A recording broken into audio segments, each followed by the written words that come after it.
Perlukan bersirkulasi untuk membawa nutrisi, elektrolit, hormon, vitamin, antibodi, dan oksigenasi. Nah, transfusi itu pun bisa, komponen transfusi bisa dari whole blood, bisa dari plasma, trombosit, krayo, ataupun granulosit. Penentuan apakah seorang pasien ditransfusi atau tidak bukan berdasarkan laboratorium atau hemoglobin level aja, tapi juga harus berdasarkan klinis anak itu sendiri. Prinsip transfusi kalau berdasarkan WHO, indikasi transfusi yang tidak sesuai indikasi adalah kontraindikasi. Nah, sebegitu pentinglah kita harus memberi keputusan kapan seseorang itu kita transfusi.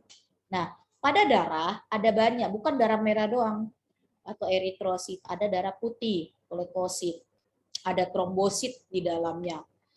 Ada lagi faktor pembekuan. Kekurangannya inilah yang pada individu tersebut yang kita bisa memberikannya yaitu melalui transfusi.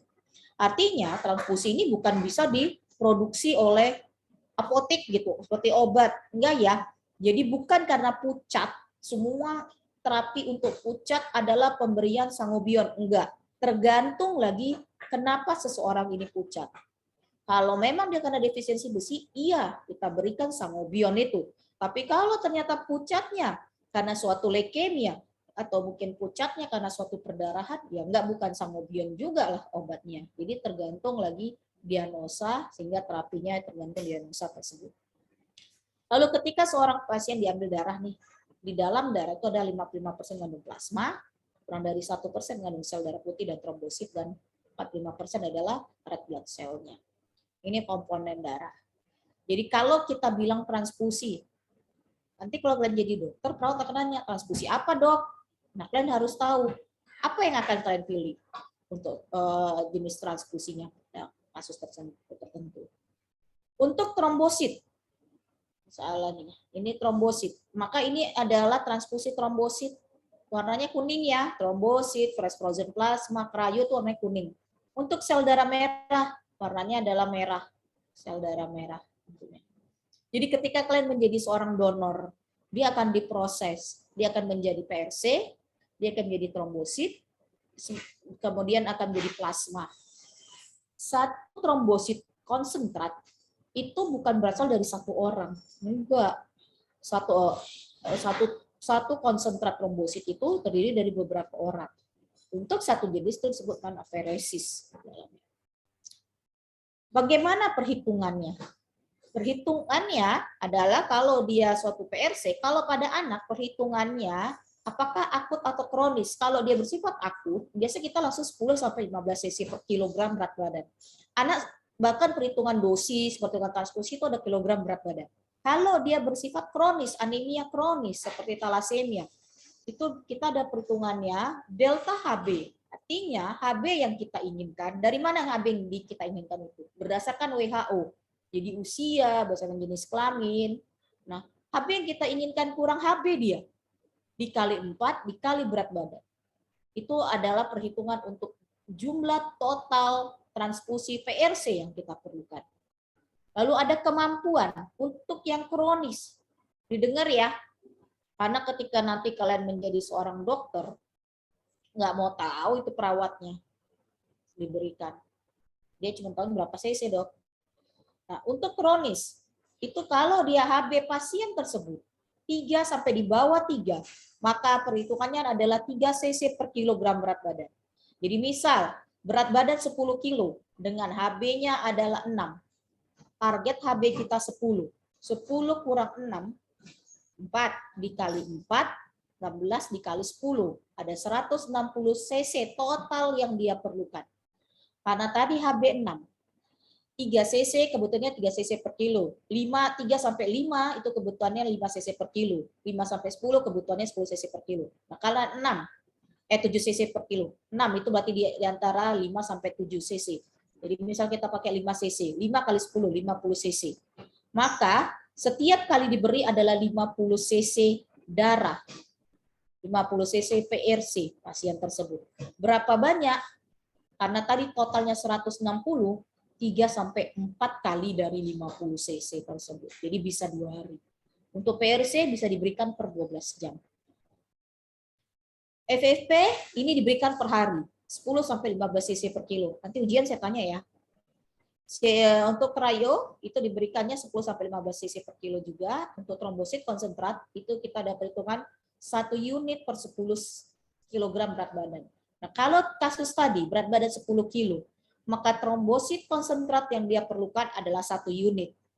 Pemberian FFP, cryo sama trombosit itu diberikan cepat, jadi sekitar 30 menit. Untuk lama pemberian dari PRC itu diberikan 3 sampai 4 jam. Perhitungan 3-4 jam itu mulai dia keluar dari kulkas unit transfusi atau kulkas dari PMI. Jadi perhitungan nih berapa jam. Minimal 2 sampai 4 itu lamanya bisa 2 sampai 4 jam. Biasanya saya buat 3 jam. Ya, ini dia PRC. PRC itu sediaannya ada pediatric bag itu 50 cc. Tapi tidak semua tempat itu mempunyai unit transfusi darah. Di Medan hanya ada 2 UTD, di Adam Malik sama di Kolombia. Karena UTD ini tidak sembarang rumah sakit bisa. Nah, yang ada PMI. PMI itu adalah NGO, non-government, jadi tidak di bawah Kementerian Kesehatan. Artinya, si pemberinya pun bersifat relawan, donasi, donatur. Nah, efek itulah yang menyebabkan sulitnya tersedia lengkap atau tersedia banyak darah. Selama pandemi, pasien-pasien saya yang butuh darah sangat sulit. Sudah sulit, kalau dulu kami bisa melakukan acara donor darah, selama pandemi tidak bisa karena keterbatasan. Jadi itu yang membuat jadi sangat terganggu. Padahal kita tahu transfusi ini salah satu terapi ya. Selain jenis darah, ketika seorang menjadi ini juga kita harus tahu golongan darahnya. Yang paling baik golongan darahnya ya sesuai dengan golongan darah tersebut. Walaupun kita tahu golongan darah O adalah universal sebagai donor dan B adalah universal sebagai si resipiennya. Jadi tergantung lagi jenisnya, tetapi lebih baik jenisnya sama. Golongan darah bukan hanya ABO, golongan darah banyak jenis. Jadi bisa aja satu orang mempunyai golongan darah yang sama, tapi tidak matching. Atau misalnya tidak ada terjadi inkompatibilitas karena banyak jenis lagi nih selain ABO. Kita baru mampu melihat dari ABO itu sendiri sama resus. Jadi tergantung lagi resus. Resusnya positif ya. Kemudian nih bisa juga pemberian transfusi, jadi bisa terjadi kalau makanya pada yang tidak matching bisa terjadi ABO inkompatibilitas pada bayi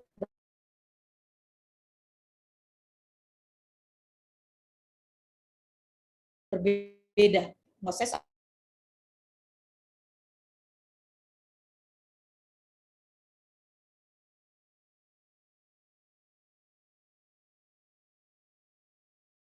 ABO inkompatibilitas dari antigen timbulnya hipoksia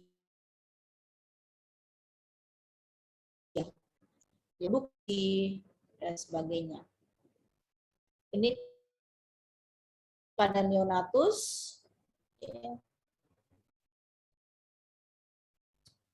dosis, jadi 1 unit trombosit aferesis itu sekitar 250 cc. 1 unit trombosit konsentrat adalah 50 cc. Jadi perbandingan antara aferesis dan konsentrat adalah 1:5. Jadi HB kalau sudah 4, namun tentu efeknya kalau diskusi tentu diagnosa juga menjadi sulit tersebut. Jadi ini guidelines-nya HB pada anak yaitu yang mengalami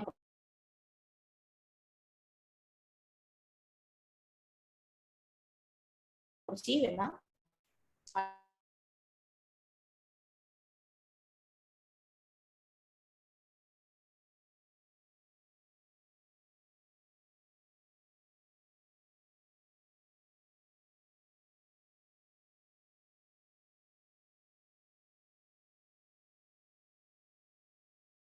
dia akan dilakukan transfusi.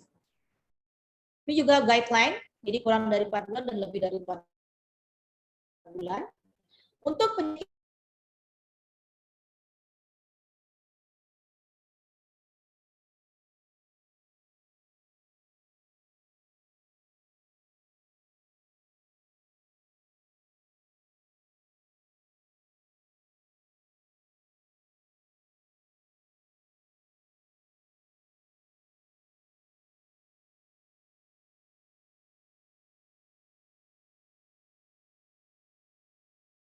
kurang dari 7 sampai 10. Jadi tergantung lagi klinis ya, balik lagi kita klinisi, jadi tergantung klinis sama pasien yang akan dilakukan tindakan operasi. Jadi HB 10 untuk dilakukan general anestesi, kita langsung transfusi. Jadi packet red cell jenisnya adalah untuk menaikkan HB, jadi dia mengandung sel darah merah. Tetapi di dalam packet red cell juga ada jenis eritrosit lainnya, jadi bisa indeks eritrosit, ada neutrofil dan sebagainya. Untuk trombosit, itu memang mengandung hanya trombosit saja. Fresh frozen plasma, dia mengandung semua faktor pembekuan. Faktor pembekuan itu ada 1 sampai 13. Jadi ketika seseorang kita curigai menderita defisiensi faktor koagulasi, atau seseorang datang dengan perdarahan yang sangat banyak, maka pasti dalam benak kita dia ada kekurangan zat pembekuan. Jadi misal trauma, kecelakaan lalu lintas, ditabrak, perdarahan mocor, FFP diperlukan. Walaupun dia bukan seorang hemofilia atau gimana. Karena ketika seorang ada trauma, faktor pembekuan juga akan menurun. Cryoprecipitat dia juga mengandung faktor pembekuan, tapi hanya mengandung 4 faktor pembekuan, yaitu 1, 13, von Willebrand, dan 8. Artinya, kalaupun dia bersifat terapi, selain untuk transfusi, dia bisa juga kita diagnostik. Pada pasien yang kita curigai hemofilia A, kita berikan cryoprecipitat dan dia respon, maka kemungkinan dia juga seorang hemofilia A. Tetapi untuk hemofilia B dia tidak bisa menggunakan cryo. Karena cryo tidak mempunyai faktor 9.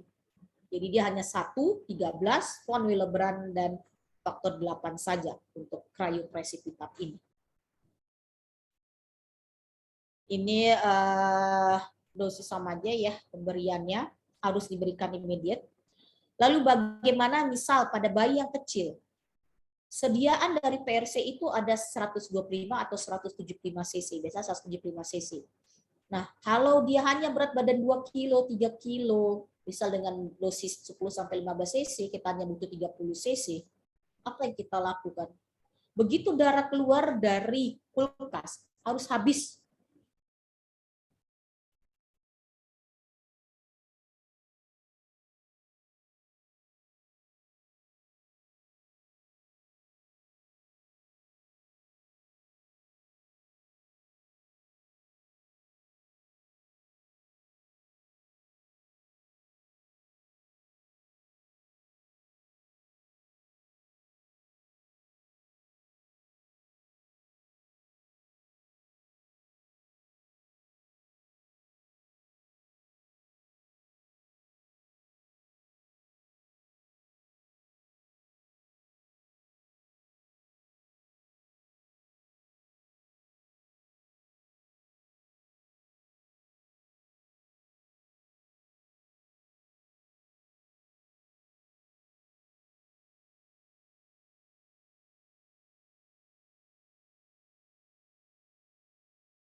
Baik. Berikutnya ini durasi. Ya tadi PRC whole blood itu 4 jam, trombosit PVP cryo itu 30 menit. Nah, reaksi transfusi itu akan jadi non infeksi atau infeksi. Kita infeksi bisa virus, bisa bakteri, bisa HIV ya. Saya juga lagi ada ujian PPDS. Kemudian non infeksi bisa bersifat akut transfusi ataupun delay transfusi.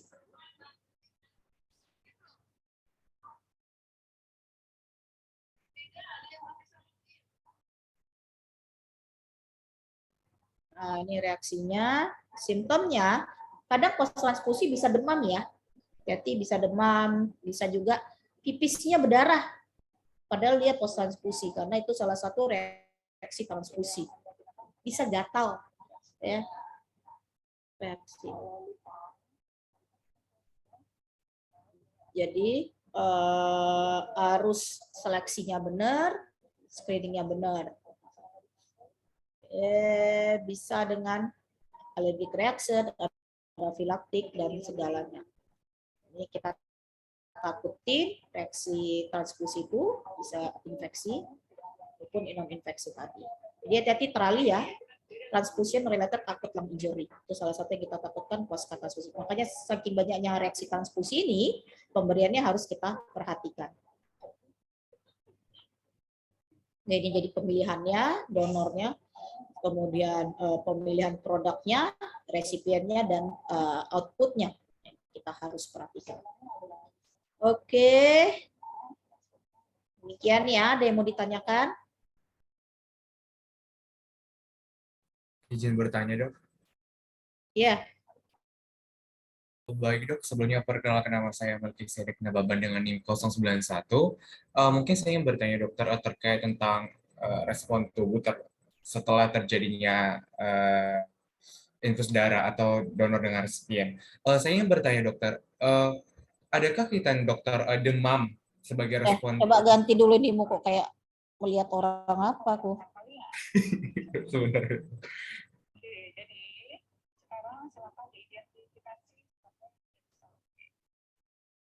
Baik dokter, apakah ada kaitannya dokter terkait tentang penyimpanan seperti kita ketahui bahwa sel darah merah atau darah donor itu disimpan dalam suhu yang minus 20 sampai minus. Intinya dengan suhu yang sangat rendah. Ketika ditransfusikan ke dalam tubuh kita, apakah itu kita demam kan dokter tadi sebelumnya, apakah itu salah satu ada kaitannya dengan itu ya dokter? Atau karena terkait dengan transfusi yang terjadi infeksi dari sel darah itu ya dokter? Terima kasih dokter. Jadi kalau memang dia disimpan dengan suhu yang dingin, tapi apakah itu membuat demam? Enggak ya, komponennya sendiri yang menyebabkan demam. Komponen dari darahnya itu. Jadi walaupun matching nih golongan darahnya O sama O, tapi reaksi tubuh ingat karena darah yang diberikan adalah tetap bukan buatan tubuh kan, bukan buatan diri kita sendiri. Kita memberikan benda asing, jadi tubuh memberikan respon.